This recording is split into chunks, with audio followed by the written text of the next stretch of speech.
Hi, Hannah. Hi, Sam. How is it going on this Sunday? So cold. Yeah. So cold. Yes. Very, very cold. But we're going to be enveloped by the warmth of our dear friend's creativity. Again. Yeah. It's funny that we had Morgan Boecher on the podcast to talk about something that is not his book. Mm-hmm. And now here we are talking about his book. No, Morgan. And this book is called ChickenHeart. This is Morgan's second graphic novel. His first was a, I guess, semi-autobiographical. I don't know if you would describe it that way. A compilation of comics that he worked on during and about his transition, or just transitioning in general. And this is now a work of fiction. It is also about a trans person, a trans man. So, you want to tell us about ChickenHeart, Sam? Yeah. ChickenHeart is a story about Jackie Locklear, who is a closeted trans man. Mm-hmm. And he works as a comedian. Works as a comedian in a big city. And he gets the news that his aunt, who is also trans. Shoot. Sorry, honey. That's my... That's good. I have to go take a hormone. Just some quick gender-affirming care for a cis person. Yeah. How easy was it for me to access this gender-affirming care? So easy. Well, probably not as easy as it could have been. It could have been. But yeah, I'm just kind of thinking about how like if you are a cis woman who's taken birth control, then you've had gender-affirming care. Yeah. If you are a man who's had like any kind of treatment to prevent balding, then you've had gender-affirming care. Like, we conceptualize gender-affirming care as something that only trans people need because they're weird and different, but actually a lot of medical care is gender-affirming care for everybody. Yeah. Yeah. Anyway, okay, so Jackie Locklear is a comedian. He's a closeted trans man, and he had an aunt, Sheila, who is also a trans woman, and Jackie gets the news that his aunt has passed away. Prior to her passing, Jackie hadn't really maintained a close relationship since he was a kid. He did know that she was rejected by the family, and she left to form a commune in the woods outside the city. Called the ChickenHeart. Was it the ChickenHeart Love Commune or just the ChickenHeart Commune? The ChickenHeart Love Commune, something along those lines, yeah. And Sheila and Jackie had a special relationship when Jackie was a kid, and he always kind of like had it in the back of his head that he would hope to reconnect with her. But I think, well, I don't know that this is stated explicitly in the book, but it seems to me that part of what is holding him back from rekindling that connection is fear of like facing down his own gender. And Sheila has died by suicide, and Jackie decides to go to the ChickenHeart Love Commune for Sheila's funeral. Yes. And this sounds like an interesting story and you don't want to know anything more about the story before we continue, you could pause it right here and you can go to your local independent bookstore and pick up a copy of ChickenHeart. Yeah, you can also buy it online. Or you could order it online through your independent bookstore. You could go to pretty much any major bookstore and get it too. But I don't think that we're going to give any major spoilers today.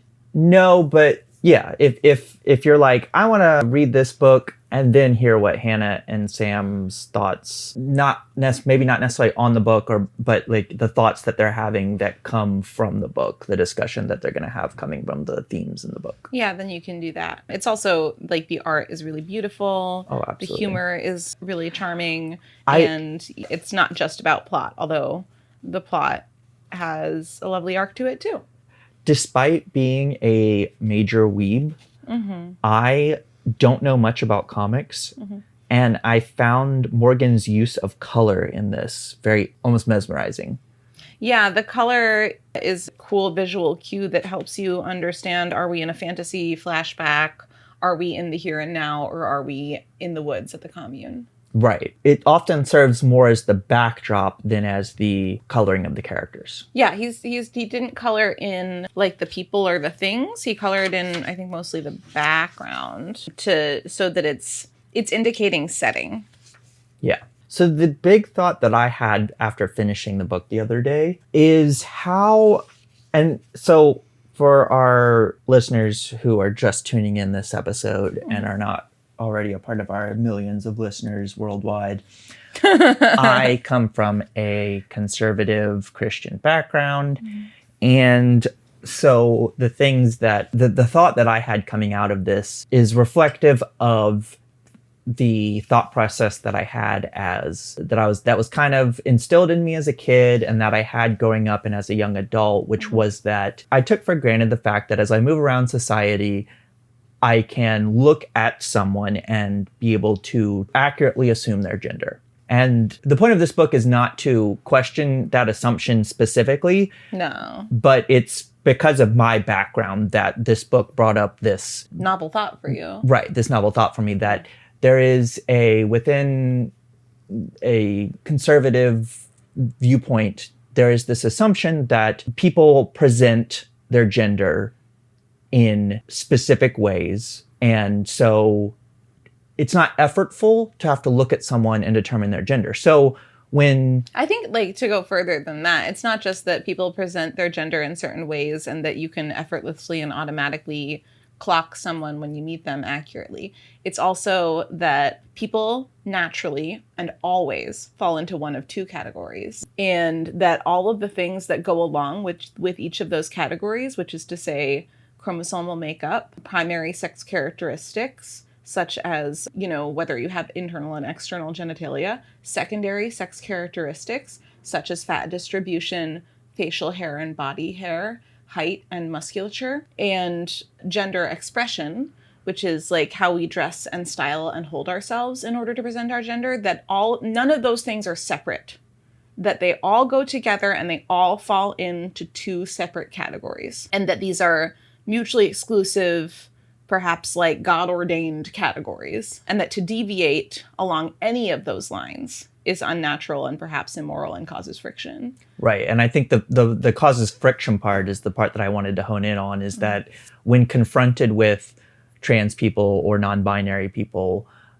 I think the conservative ideology faces is this grating sense of their worldview that I was operating with this baseline assumption that colored my foundational view of society, and now I'm having to confront that and reflect on that. Why are you making me do this? And, like, to be clear, my upbringing was not one of a degendered society where it was normal to not assume someone's gender based on looking at them. Like, growing up for me, it was very much normal to think there are boys and there are girls. I remember, like, referring to genitalia as boy parts and girl parts. So there was, like, a lot of collapsing of sex and gender. And I think that there was just the difference that we can identify between each of our upbringings with regard to, like, that idea that you can clock someone's gender by glancing at them, is that there was a lot of room in my upbringing for gender deviation. And in fact, it was kind of encouraged. Tomboys were a thing. You didn't need to always dress your baby in pink or blue, bows or overalls. And, like, I remember from, like, the earliest age that I can recall, it was just completely normal in my house that, you know, a parent would say, do you have any crushes on any boys? I would say yes or no. And they would say, any girls? That was just expected and normal in my house. And this was in an era where, like, the fight for marriage equality was actually only just heating up. So that might have been particularly progressive. So it wasn't that I, like, grew up with this, like, you know, utopian, or depending on your point of view, you might call it dystopian. I would consider it to be utopian. Degendered society where it was, like, already ingrained in me that, you know, physical characteristics don't dictate social roles. It was just that there was a lot more flexibility than it sounds like there was for you. When I was in, like, middle and high school, at the end of middle school, going into high school, I got involved with this organization called GLSEN, which is the Gay, Lesbian, and Straight Education Network. And it was a anti-bullying advocacy organization. So like they did the Day of Silence is where like a lot of millennials would remember. They gave a lot of resources for gay straight alliances in schools. And then they would expand to other campaigns and days of action. And I was a part of their like youth organizing task force, basically.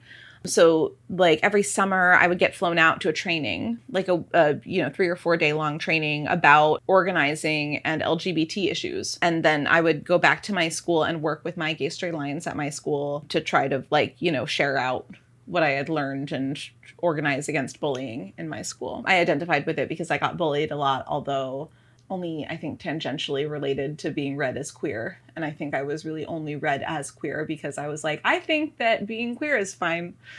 But I was 12, so that was like a big deal. And I remember like going to one of these trainings and we had this workshop called like Gender 101. And like all of these concepts were presented. It was like a room full of teenagers and we were being taught like this postmodern breakdown. And I distinctly remember postmodern because like we were 15 minutes into one of these workshops and all of us were like, duh, like all of our eyes were crossing. We were so confused. And the facilitator said like, what you are learning right now is postmodern gender theory.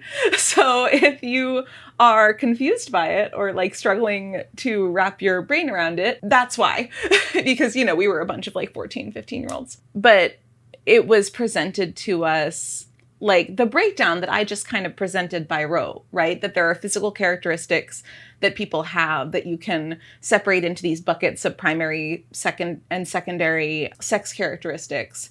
And that there are also gender roles that are like defined by what is expected that you should do about which primary and secondary sex characteristics that you have.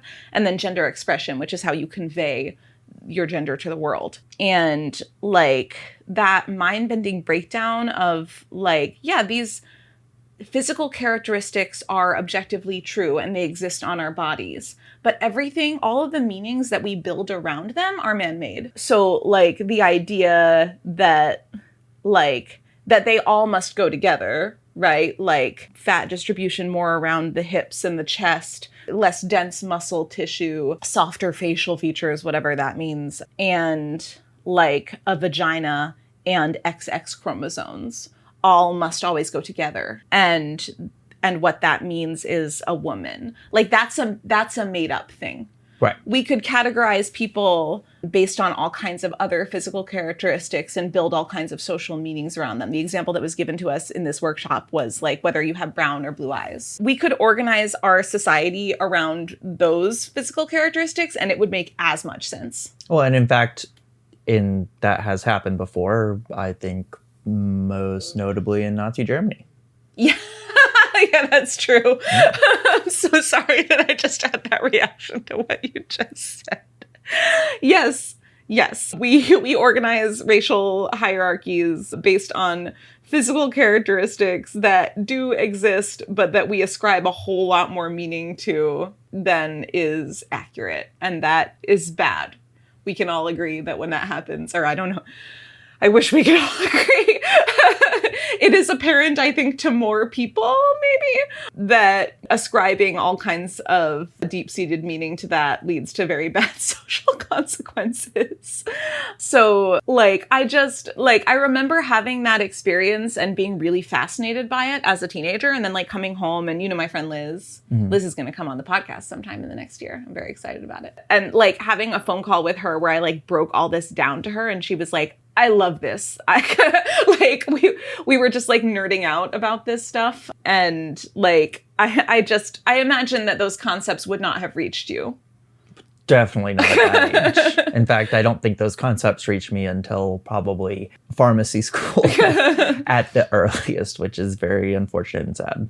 Yeah, because once you actually start learning about biology and medical care, it is necessary to start to break down those concepts because physical reality is not cut and dry like that. The thing that I was thinking too was I think that maybe a part of why postmodern gender theory explaining that to a bunch of 14 and 15-year-olds was difficult. It's not just because it's philosophically dense, but also because you were brought up learning sex and gender in such different terms and putting them into different categories. And so you were having to completely deconstruct that, rebuild and try and rebuild a new understanding of it. And that's like, I would later learn that that's really what postmodernism means, is deconstructing a lot of stuff that you've taken for granted. And to be clear, they didn't say like, welcome to kids to your postmodern gender theory workshop. They said, we're going to have a workshop where we talked about gender. And then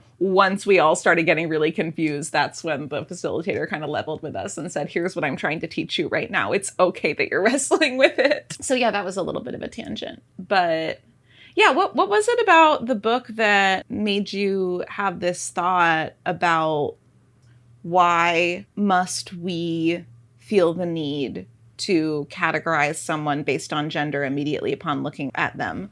Why must that be a frictionless process? What was it about this book that put that thought in your head? Because I noticed myself trying to do it in the book. And I think there were characters in the book that came across as gender nonconforming in a way that I immediately ascribed to them one gender or another, even as maybe a trans man or a trans woman, and later realized that they weren't actually that. The issue was not that they didn't conform to what my expectation of their gender was. The issue was that from the get-go, I started having this automatic processing of what their gender was. And so I think for me, it was the realization that I am still caught up in that schema of typifying people into a certain gender. I feel like I have a lot of conversations with like my non-binary loved ones where, and this isn't true of all of my non-binary loved ones, but a lot of them like seem non-binary to me. A lot of non-binary people might most of the time present feminine or masculine, and it is even now still for me more mechanical to remember to use they them pronouns, or to just like bear in mind that this person is not a man or is not a woman. But then there are certain non-binary people who present as a lot more androgynous, and when they tell me about how frequently they get misgendered, I'm like, I don't understand how. Because you give non-binary vibes, your secondary sex characteristics are non-binary, your voice and mannerisms are non-binary. I mean, which is not to say that like more androgynous people are more legitimately non-binary than like feminine or masculine people, but just like where I'm at, that like it is less effortful for me to immediately like read someone as non-binary, because there is room in my automatic like non-conscious schema for androgyny. Whereas like I think other people instinctively reach for, I gotta put you in one box or the other.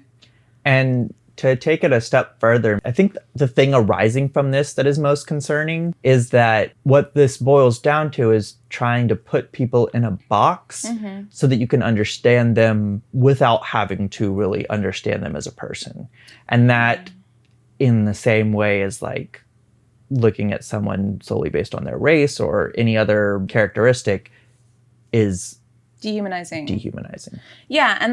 And the resistance to it comes from, well, but in order to absorb fully and engage fully with who you are as a person, I would need to rethink how I understand people in general and the world. And to that I say, yeah, you should do that. It's good. It's fun. And it allows you to be kinder and more expansive. It's pretty much win-win. Another thing I wanted to share in response to this insight that you had is like something that has been coming up often a lot for us, like related to climbing, because we can't have a podcast episode without talking about rock climbing and disability. Sorry.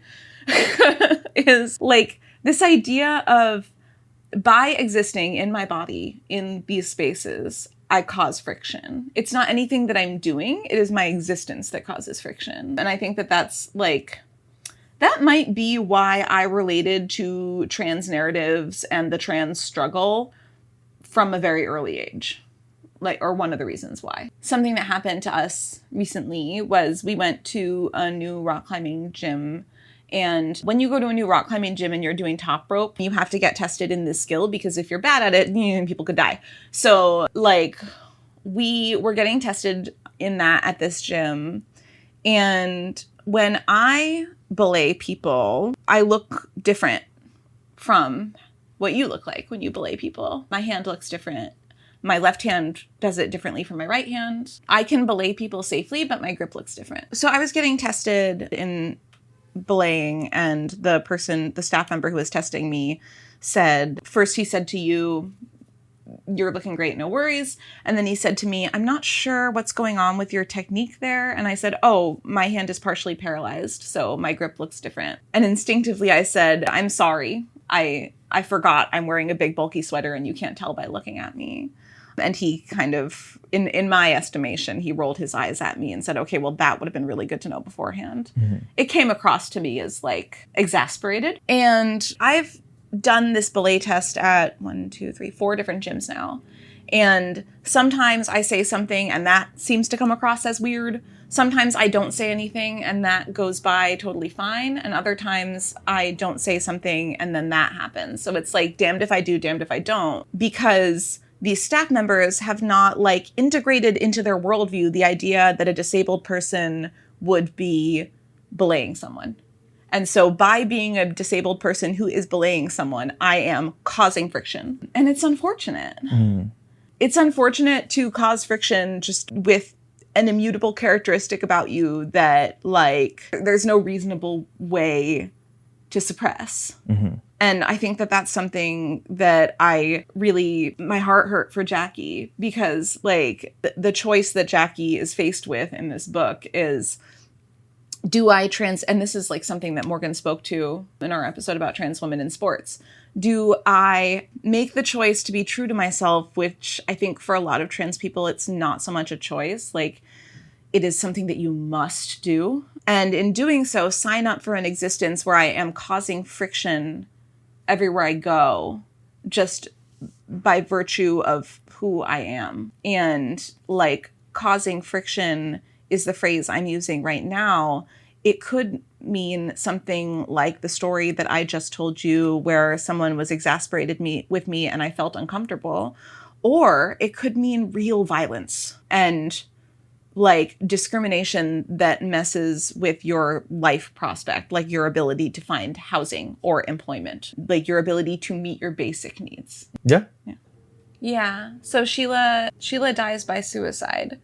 And something that's really refreshing in this book is that we get to know Sheila not merely as a tragic figure, and not even for a moment is Sheila represented as somebody who was weak or who gave up. Sheila is presented as somebody who had a great deal of joy and connection and beauty in her life. And yet, despite that, was completely rejected by her family. Well, I mean, a lot of the joy and beauty and connection that Sheila discovered in her life happened after she was disowned. Yeah. Yeah. I think maybe touching upon why you would say it was refreshing for the story to be told in this way is because I think that there are common storylines to fall on and this is a perspective that can be heard even within groups that are sympathetic towards the trans experience, where you might hear something said like, I support people being able to live their own lives, but I think that maybe trans people have a underlying mental health issue that needs to be resolved. Oh, I didn't even think of that. That is like not the direction I was expecting you to go in, but that's such a good point.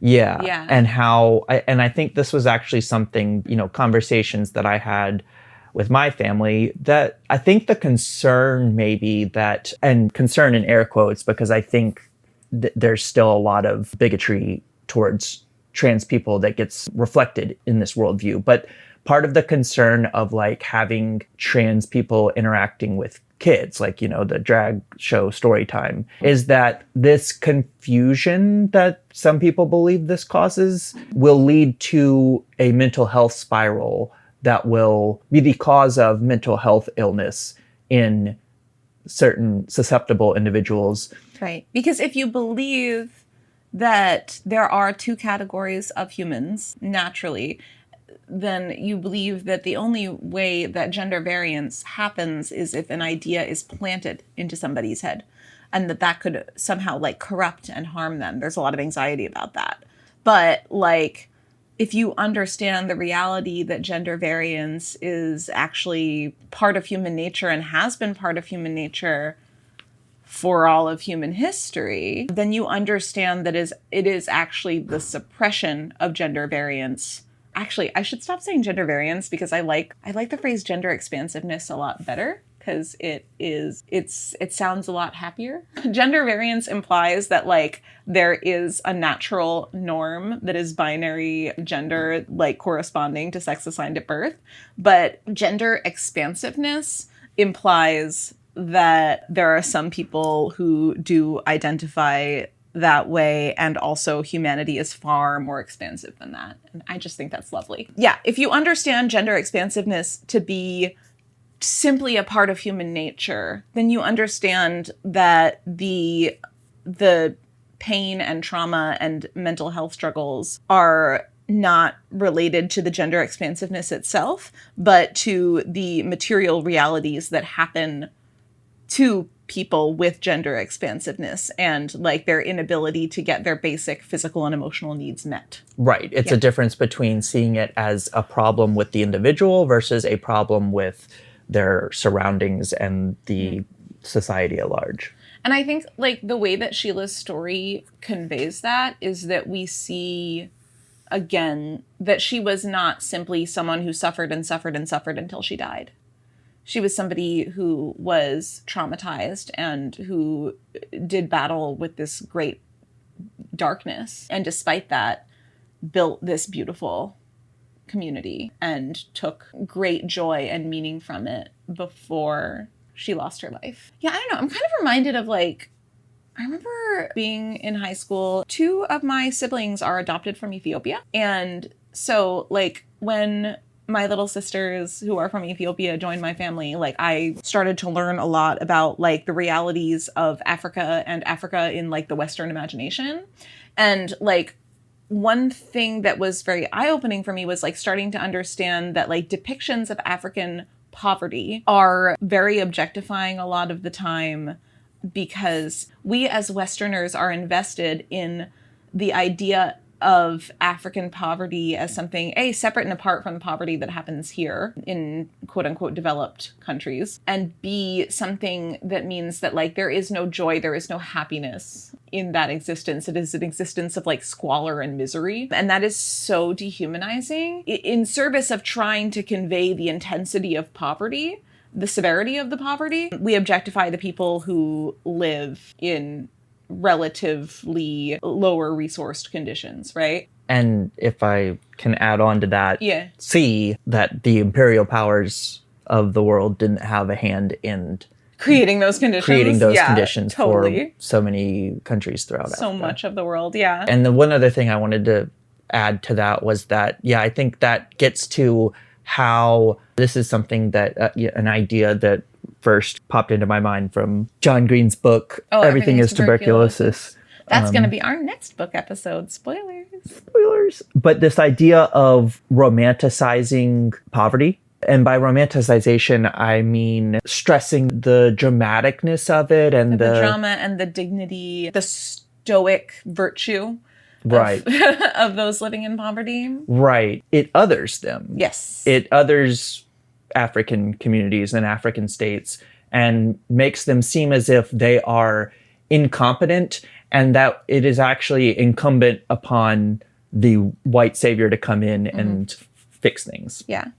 But I was going to say that like likewise, I think the figure of like the tragic trans woman dead mother who dies by suicide is dehumanizing, and that the character of Sheila complicates that beautifully by showing like in some of the most tender pages of the book. I think Morgan actually like identified a Sheila page as his favorite page in the entire book. Sorry if I'm wrong, Morgan.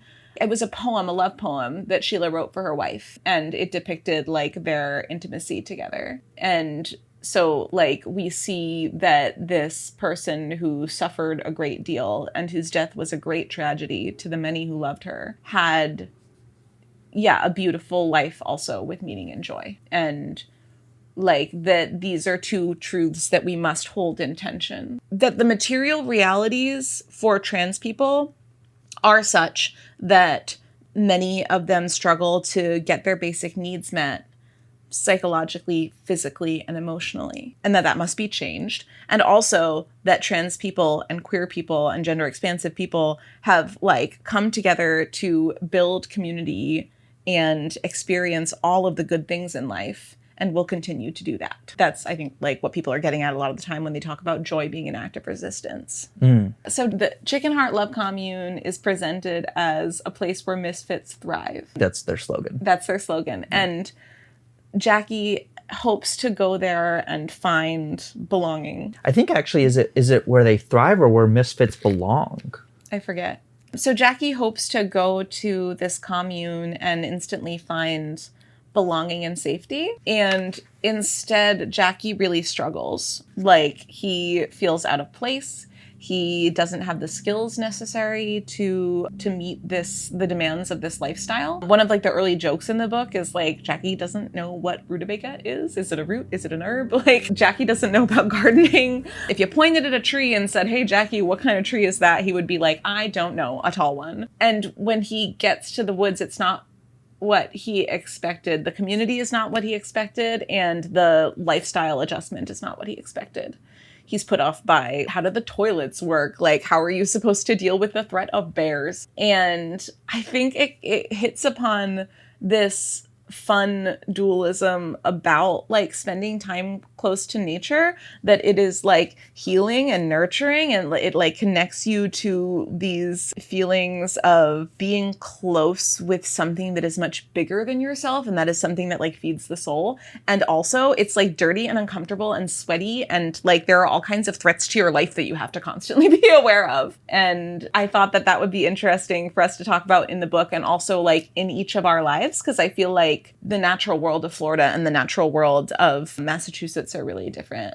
I think like you grew up camping, boating, doing a lot more naturey stuff than I did. And I thought of myself as an indoor cat for a long time. I would go to day camp, but the idea of like actually camping overnight in the woods was like pretty daunting for me. And I thought of that as something that a different type of person does. Mm-hmm. Yeah. I mean, I think, as you pointed out, I like the idea that Morgan kind of challenged this idea that like everyone just can feel at one with themselves. And so Jackie's kind of confronted with this idea that I'm not feeling like I belong in the city. Mm-hmm. I'm having this kind of existential crisis going on here. And maybe if I go to this commune, I can figure myself out, because I think of myself as a misfit, and maybe this is for me. So Jackie goes to the commune, and he realizes that, or not realizes immediately, but he has experiences that are not that stereotypical oneness with nature type experience. It's very much a, oh wow, this is all so foreign to me. I did not grow up with this. I haven't experienced this before. It's all very unnatural, and it's not making me feel like I belong. Yeah, and I think the phrase safe space is commonly mocked in conservative circles. And the idea of a safe space is like something that I think the conservative imagination is very threatened by. And I think part of it is the idea that if a space is meant to be safe, or is aspiring to safety, emotional safety, that what that means is you are never challenged there, that your every whim and comfort is catered to. And what the inhospitality of life in the woods gets at for me in ChickenHeart is that a safe space is actually about being in a community where the person who you are and your emotional needs aren't threatened, so that you can be challenged. And like something that I have grown to love about spending time in nature is what I like to, or I've heard other people term as productive discomfort. So like, it's a little cold, it's a little wet. There are bugs closer to me than I would prefer for there to be bugs close to me. I have to wait a little longer to eat my breakfast than I'm used to. And I have to do things to meet my basic needs. I have to do a little bit more labor. I have to haul water over from the well, or I have to work to build a fire. And it helps me to withstand a little bit more discomfort than I'm accustomed to. It helps me be more flexible, and it helps me really enjoy the fruits of my labor a lot. And that's something that like I really, it's closely coupled in my mind with spending time in the woods, spending time at the beach, spending time like close to the natural world. And I think it's part of Jackie's story. Yeah, and the thing I was just thinking about as you were saying that was, as you mentioned about the conservative that turns their nose up to the idea of a safe space. The idea of a safe space. Mm-hmm. I think what they're getting or what they're thinking is that, oh, we're coddling the next generation. We're not developing and raising resilient children. Mm-hmm. And I think that what they misunderstand, and maybe something that I think I can speak of in my own life, is that having that ability to be in places where environments like the outdoors, where you are uncomfortable, while also having the people around you that are there to console you and teach you and be patient with you and not just tell you to man up and get over your feelings, but actually recognize your feelings and allow you to have those feelings and let you know that it's okay to have those feelings. And because of that, that safe space is really about not the actual physical environment, but the people there and the community that allows you to face and actually become resilient, rather than a place where you are just forced to adapt and you are told that your feelings don't matter. They're just thoughts within your brain and are something to push away and avoid. Like I see a lot of frustration toward and about this concept of gentle parenting, and like understanding gentle parenting to be like immediately catering to the big feelings of the child, when in reality, like the ideal gentle parenting model would be like, I'm really upset because I don't want to put my shoes on. It might be, I'm going to be here with you and address your feelings of upset about putting your shoes on. And also I'm here to tell you that you do need to put your shoes on. So like you were saying, like making space for the emotions, and also saying like, yeah, like I'm imagining like a kid on a camping trip, right? Like, you don't want to be here. It is cold. You are sweaty and you're hungry and you're uncomfortable and you're really upset about that. I can see that. I would love for you to have some food. What we need to do for the food to happen is for you to go collect some firewood, you know, like coaching through, and also like presenting reality as it is, as non-optional. There's a way to do that is like so much less harmful than, as you say, like saying, your emotions aren't welcome here. Your emotions aren't safe here. Don't cry. Don't pout. Don't feel. Just do. Just do. Yeah. As opposed to like, I'm here with you in these feelings, and also here's what needs to get done. Yeah. And I think like Jackie almost gets like gentle parented by the woods. You know, he's like, I wanted this to be an immediate utopia where like I would be nurtured and safe and not challenged and like be able to come into my own just effortlessly. This is the place where I'm going to find myself. And instead what he finds is a place where he has to learn and be humble, and also where he is met with acceptance and a lot of space for what he's going through. So, all right. So do we shift into how we think ChickenHeart helps teach us to love better in society? Yeah.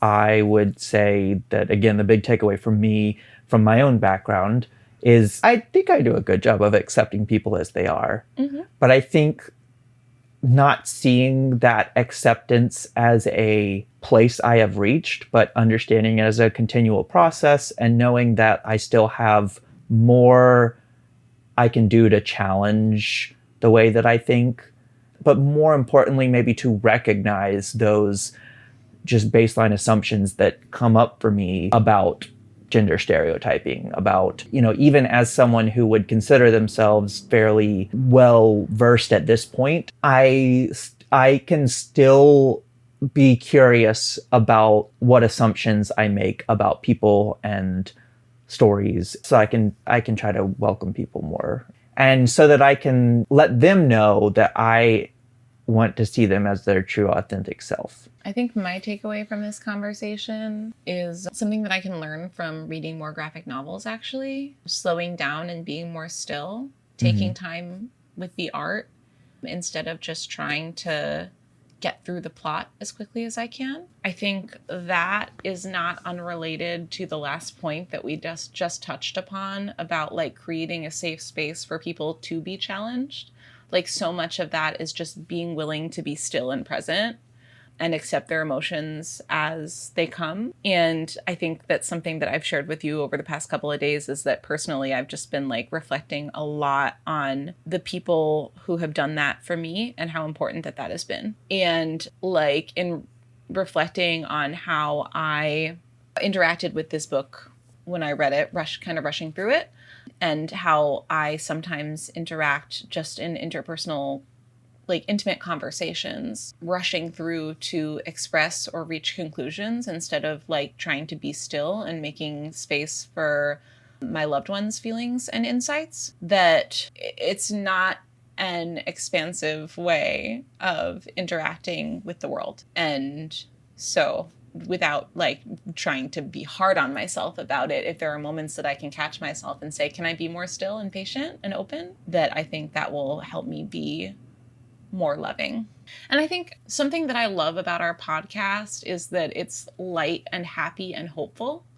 And so I don't want to fault us for that, but I do feel the need to acknowledge that like we are living through a period of life-threatening persecution of trans people.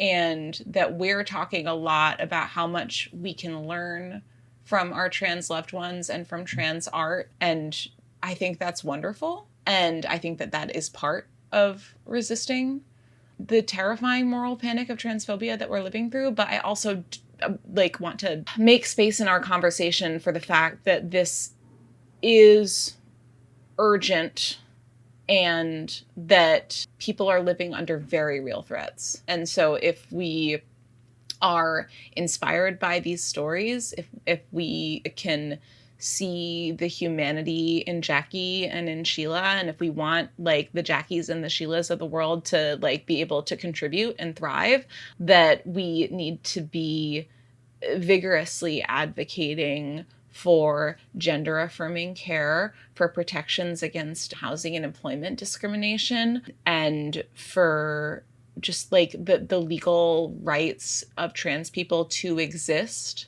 in like literal legal records, right? Like on their passport or whatever. Those basic civil rights are under a greater threat right now than they have been since before trans people became much more visible in the mainstream, and that the stakes are very high.